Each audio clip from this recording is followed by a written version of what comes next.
मेरा बेटा आरव पिछले 2 दिनों से गायब है।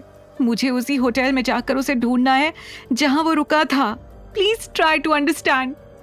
नव्या इस बार चिल्ला उठी, पर अविनाश अब उसे और नहीं सुनना चाहता था, इसलिए उसने नव्या के पास आकर उसके मुंह पर अपना हाथ रख दिया। तुम बहुत बोलती हो, थोड़ी देर चुप हो सकती हो? अविनाश ने कहा। यह देखकर नव्या हैरान थी। तभी गाड़ी एक हॉस्पिटल के सामने रुकी। हॉस्पिटल आ गया, अविनाश ने कहा। नव्या तेजी से गाड़ी से उतर गई। उसने तुरंत अपने हाथ में पट्टी बंधवाई और वापस गाड़ी के पास आ गई। इस बार उसने बाहर से खड़े होकर कहा, mister Ahuja, thank you for your help. आप वहां सही वक्त पर नहीं आते तो पता नहीं क्या हो जाता, पर अब यहां से आगे मैं खुद चली जाऊंगी। ये सुनकर अविनाश के चेहरे पर स्माइल आ गई। उसने खिड़की की तरफ मुड़कर देखा और नव्या से कहा, मुझे तो लगा था तुम्हें आरव के पास जाने की जल्दी है, पर अब लग रहा है जैसे तुम उसके लिए थोड़ा और भटकना चाहती हो। No issues, भटको। ड्राइवर चलो। इतना सुनते ही ड्राइवर ने गाड़ी आगे बढ़ा दी। नव्या को कुछ सेकंड्स के लिए तो कुछ समझ ही नहीं आया। मतलब क्या आरव के बारे में अविनाश को पता है? नव्या के दिमाग में तुरंत आया। उसने गाड़ी की ओर देखा और चिल्लाते हुए उसके पीछे भागने लगी। अंदर बैठो। ये सुनते ही नव्या कार के अंदर बैठ गई। उसने हड़बड़ाकर पूछा, आप जानते हैं क्या आरव कहाँ है? अगर आपको पता है तो प्लीज मुझे बता दीजिए। मैं पिछले 2 दिनों से उसके लिए परेशान हूँ। उसके इतने सारे सवाल सुनने के बाद भी अविनाश ने कुछ नहीं कहा, सिर्फ हाँ में अपने सिर को हिला दिया। उसके इशारे पर ड्राइवर ने गाड़ी आहूजा विला की तरफ बढ़ा दी। आप मुझे यहाँ क्यों लाए हैं? ये आपका घर है? आरव यहीं है? नव्या ने अविनाश के साथ बंगले में एंट्री लेते हुए पूछा।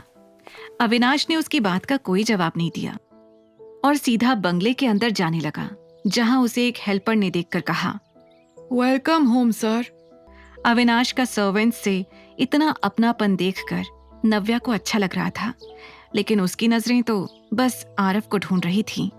मॉम कहाँ है? अविनाश ने पूछा। पीछे वाले गार्डन में है वो, रॉबर्ट ने बताया। नव्या उनकी बातें सुनकर अंदाजा लगा रही थी कि शायद अविनाश की मॉम के पास ही आरव होगा। उसकी आंखों के सामने उसका बेटा आरव एक फुटबॉल के साथ बड़े प्यार से खेल रहा था। आरव! उसे देखते ही नव्या जोर से चिल्लाई, मम्मा! और इसके बाद दोनों ने दौड़कर एक दूसरे को गले लगा लिया। आरव को सीने से लगाने के लिए नव्या गार्डन में जमीन पर बैठ गई थी।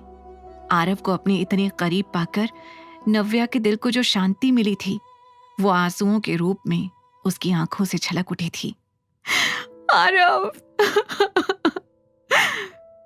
कहकर नव्या ने उसे प्यार से पुचकारना शुरू कर दिया।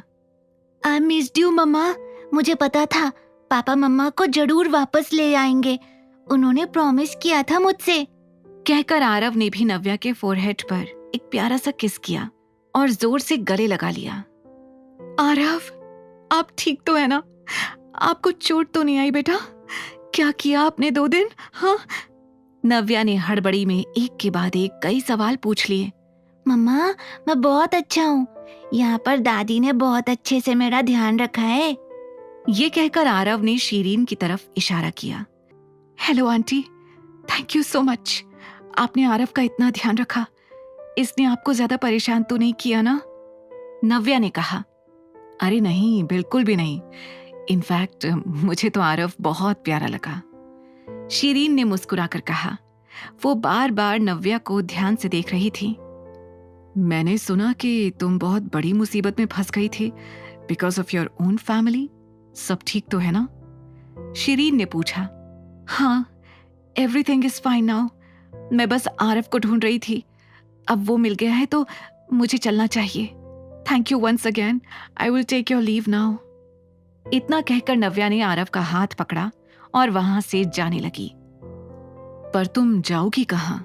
आई मीन, तुम्हारे पास रुकने की जगह है? शीरीन ने पूछा। जिस तरह से उन्होंने ये सवाल किया, ऐसा लग रहा था जैसे वो नव्या को उसका स्टेटस याद दिलाना चाहती थी। पर नव्या ने मुड़कर प्यार से कहा, नहीं, but I don't need to stay. मैं बस यहाँ किसी काम से आई थी, वो हो चुका है। अब मैं आरव के साथ वापस बेंगलुरु लौट जाऊंगी and I will not come back. आगे की कहानी जानने के लिए देखिए अगला एपिसोड सिर्फ पॉकेट FM के YouTube चैनल पर, और द रिटर्न के सारे एपिसोड्स को सुनने के लिए डिस्क्रिप्शन में दी लिंक से डाउनलोड करें पॉकेट FM ऐप।